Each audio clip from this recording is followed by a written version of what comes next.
পাওয়ার স্থান। জীবনে অনেক কিছু আয় হয়, অনেক দিকে আয় হয়, অনেক দিকে অনেক কিছু পাওয়া যায় এই পঞ্চম স্থান থেকে, তুলা লগ্নের কুম্ভ রাশির ঘর থেকে।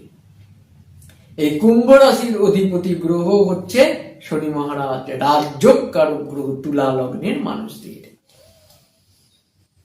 অর্থাৎ এই পঞ্চম স্থানে যদি ব্যবসা কারক গ্রহ এসে বসে, অর্থাৎ ব্যবসা ক্ষেত্রের অধিপতি গ্রহ যদি আয় স্থানে এসে বসে, তাহলে তো সে আয় প্রদান করবে।